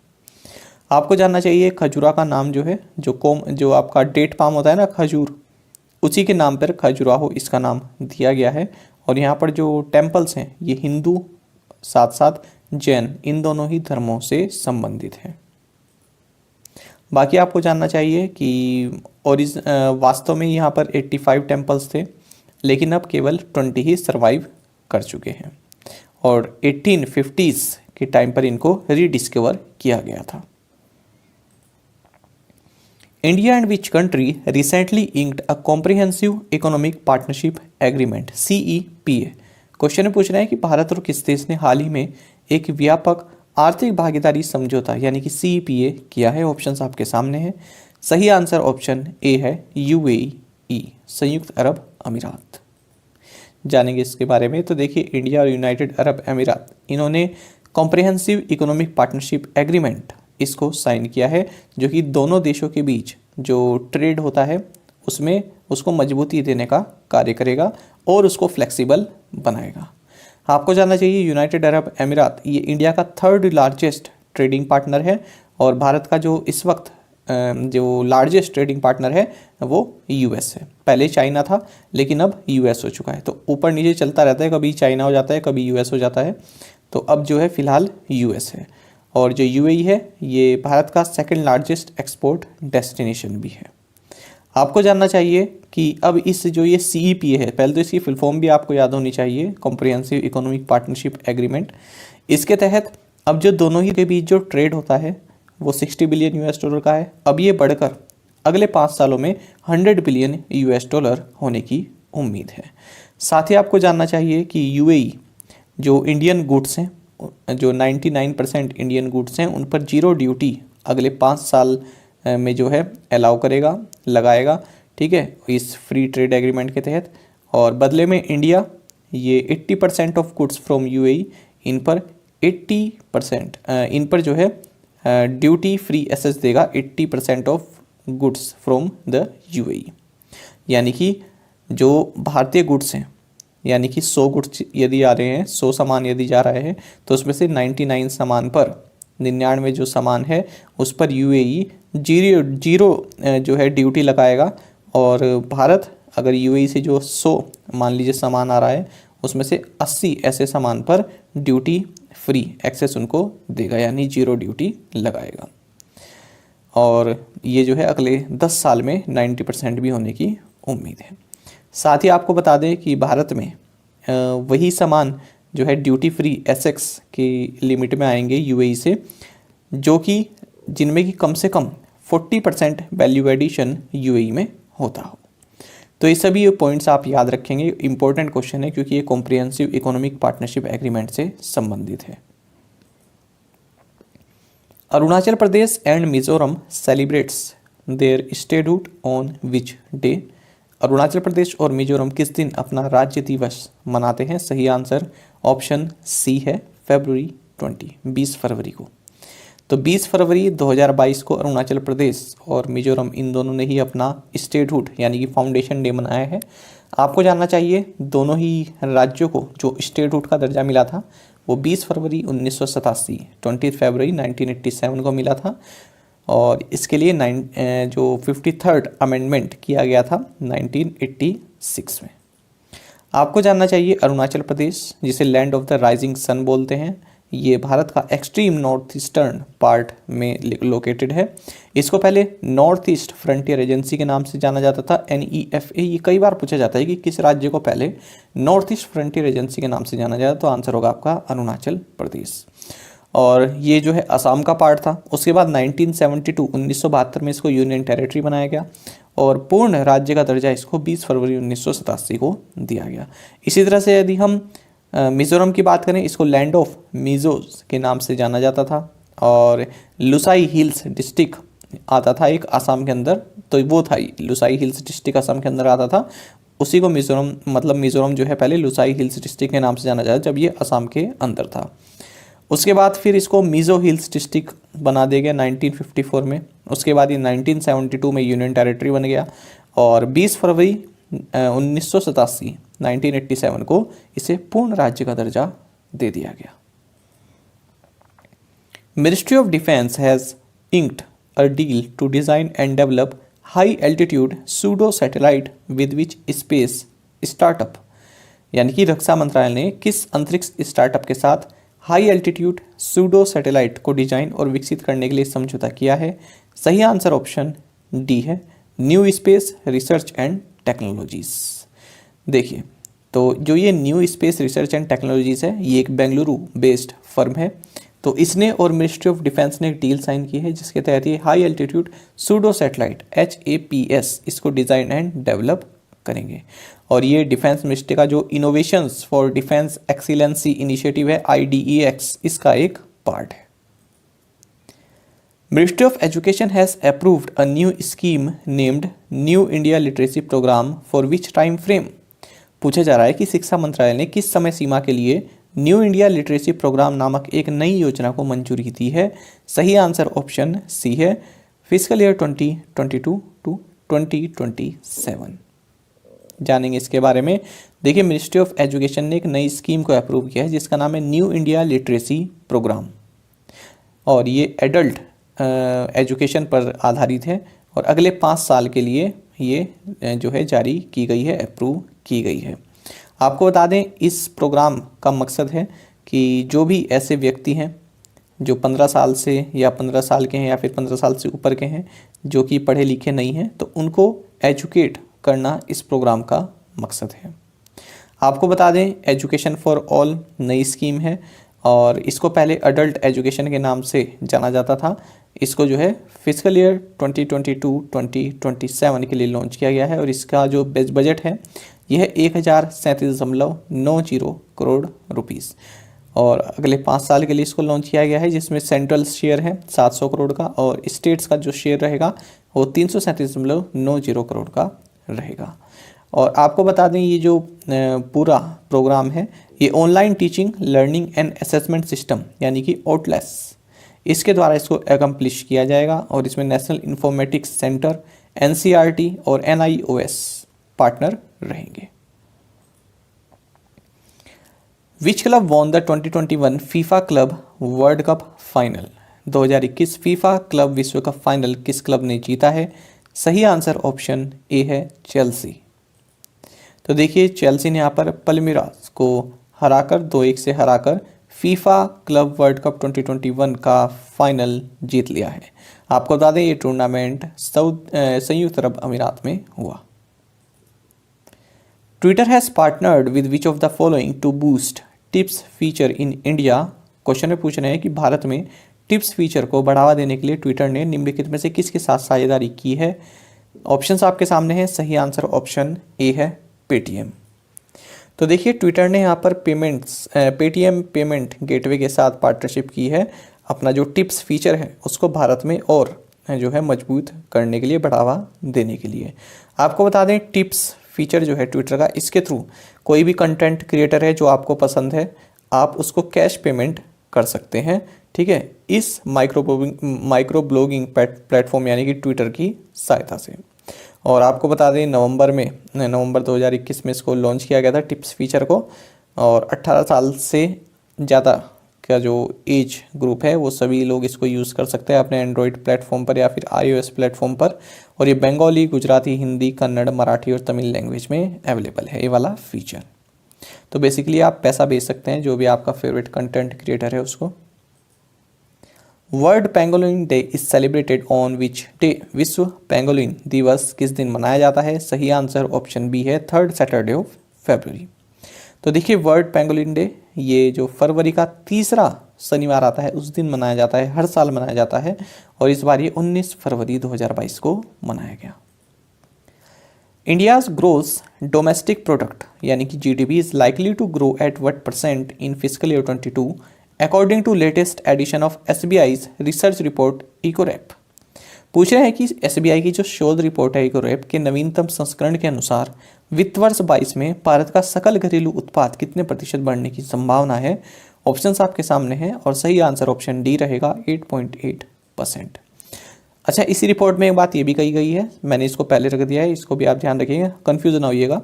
तो एसबीआई की रिसर्च रिपोर्ट है इकोरैप, इन्होंने ये कहा है कि जो फिजिकल ईयर 22 है इसका जो 3rd क्वार्टर है इसमें जो जीडीपी रहेगी 5.8% से बढ़ेगी, और जो पूरा फिजिकल ईयर है फिजिकल ईयर 22 यानी कि 2021-22 इसमें इन्होंने कहा है कि 8.8% रहने की संभावना है।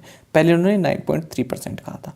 तो ये तो है 3rd क्वार्टर के लिए 5.8%, और यदि हम पूरे फिजिकल ईयर 22 की बात करें तो यह है 8.8%।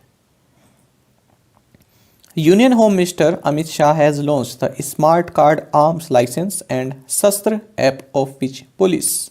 पूछ रहे हैं कि केंद्रीय गृह मंत्री अमित शाह ने किस पुलिस का स्मार्ट कार्ड आर्म्स लाइसेंस और शस्त्र ऐप लॉन्च किया है। ऑप्शंस आपके सामने हैं। सही आंसर ऑप्शन ए है। So union home minister Amit Shah has launch the smart card arms licence and Shastra app of Delhi police. तो दिल्ली पुलिस का 75th एनिवर्सरी मनाई इन्होंने 16 फरवरी को, और उसी मौके पर इसको लॉन्च किया गया है। तो देखिए ये एक स्मार्ट कार्ड आर्म लाइसेंस है, एक तरह का लाइसेंस है यहाँ पर स्मार्ट कार्ड लाइसेंस, इसको लॉन्च किया है जिनके पर जो आर्म्स रखते हैं उनके लिए एक लाइसेंस लॉन्च किया गया है। स्मार्ट जब जुड़ जाता है इसका मतलब कोई ऐप होगी जिससे आप उसको दिखा सकते हैं, डिजिटली उसको यूज़ कर सकते हैं। स्मार्ट का मतलब ये होता है। साथ ही इन्होंने शस्त्र ऐप लॉन्च की है दिल्ली पुलिस की, ठीक है। तो इसके थ्रू क्या हो सकता है, आपका जो लाइसेंस है वो कभी भी चेक किया जा सकता है, डिजिटली उसको चेक किया जा सकता है। तो ये फायदा रहेगा दिल्ली पुलिस के लिए। World day of social justice is observe on which day. विश्व सामाजिक न्याय दिवस किस दिन मनाया जाता है। सही आंसर ऑप्शन सी है 20 फरवरी को। तो 20 फरवरी को world day of social justice मनाया जाता है। आपको जानना चाहिए कि जो ये ILO है, ठीक है, इंटरनेशनल लेबर ऑर्गेनाइजेशन, तो इसका जो declaration on social justice for a fair globalisation है ये 10 जून 2008 को एडॉप्ट किया गया था। इस डेट का इससे संबंध नहीं है, ये मैं आपको बता रहा हूँ कि सोशल जस्टिस संबंधित है ना, इसलिए 10 जून 2008 को जो है इसको एडॉप्ट किया गया था। जो PCS टाइप के एग्जाम होते हैं उसमें पूछ लेते हैं कभी कभी इस तरह के फैक्ट। बाकी आपको जानना चाहिए इस बार इसका थीम रहेगा world day of social justice का achieving social justice through formal employment.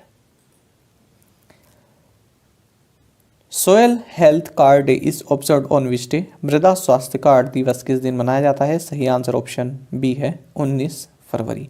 तो 19 फरवरी को हर साल भारत में सोयल हेल्थ कार्ड डे मनाया जाता है। आपको जानना चाहिए सोयल हेल्थ कार्ड स्कीम जो है प्रधानमंत्री नरेंद्र मोदी द्वारा 19 फरवरी 2015 को सूरतगढ़ राजस्थान से लॉन्च की गई थी। आपको बता दें कि जो ये सोयल हेल्थ कार्ड SHC है ये फार्मर्स को जो उनके खेत की जो सोयल है जो मिट्टी है उसके न्यूट्रेंट स्टेटस के बारे में बताती है। किस तरह का न्यूट्रेंट है, उसमें किस चीज़ की कमी है, किस चीज़ की अधिकता है, वो बताती है। उसी के हिसाब से फिर वो जो है उसमें उसकी मात्रा को जो है वो कर सकते हैं, मतलब मात्रा को फिक्स कर सकते हैं उसको, ठीक है, उसी के हिसाब से। तो ये आपके कार्ड में बताया जाता है, इस कार्ड के थ्रू। Which team won men's title in senior national volleyball championship 2021-22? Senior national volleyball championship 2021-22 में किस टीम ने पुरुषों का खिताब जीता है? सही आंसर ऑप्शन सी है, हरियाणा। तो देखिए, हरियाणा की मेंस टीम और केरला की विमेंस टीम, इन्होंने 70वीं सीनियर नेशनल वॉलीबॉल चैंपियनशिप जो कि बीजू पटनायक इंडोर स्टेडियम उड़ीसा में हुई है, इसको जीत लिया। यानी कि मेंस टीम जीता है हरियाणा की और विमेंस टीम जीती है केरल की, और दोनों ने ही इंडियन रेलवेज को हराया है। हरियाणा मेंस टीम ने 3-0 से हराया, और जो केरल की जो विमेन टीम है इसने इंडियन रेलवे को 3-1 से हराकर ये ट्रॉफी जीती है, चैंपियनशिप जीती है। आज के assignment questions. India and which country hold 3rd defence cooperation dialogue? India and which country held 4th Home Affairs Dialogue recently? India's services sector export to reach $1 trillion by which year? White-cheeked macaque recently discovered in which state? देखिए वाला question भी आपके लिए important रहेगा, क्योंकि भारत में पहली बार white-cheeked macaque जो है पाया गया है। नेक्स्ट है Geeta Shree Sandhya Mukhopadhyay who passed away recently at 91 was a noted. तो आपको ये बताना है कि क्या थी, इनका हाल ही में निधन हो गया है। क्या थी? साइंटिस्ट थी, डॉक्टर थी, सिंगर थी, या फिर क्या थी, ये आपको बताना है। तो 5 क्वेश्चंस के आंसर आप हमें कमेंट बॉक्स में जरूर दीजिएगा। यदि आपको एक क्वेश्चन का आंसर भी आता है तो वो भी आप हमें कमेंट बॉक्स में बता सकते हैं। साथ ही करंट अफेयर्स फंडा को आप टेलीग्राम पर भी ज्वाइन कर सकते हैं। यहाँ पर रेगुलर वीडियो अपडेट्स और करंट क्विज़ेस हम आप सभी के लिए डालते रहते हैं। साथ ही डिस्कशन ग्रुप में आप किसी भी क्वेश्चन का सोल्यूशन पा सकते हैं। दोस्तों, यहाँ पर करंट अफेयर्स की प्लेलिस्ट दी गई है, इसको आप जरूर देखें और अपने दोस्तों के साथ, फेलो एस्पिरेंट के साथ हमारे करंट अफेयर्स को शेयर जरूर करें। आज का सेशन आपको कैसा लगा हमें कमेंट बॉक्स में जरूर बताइएगा। Thank you guys.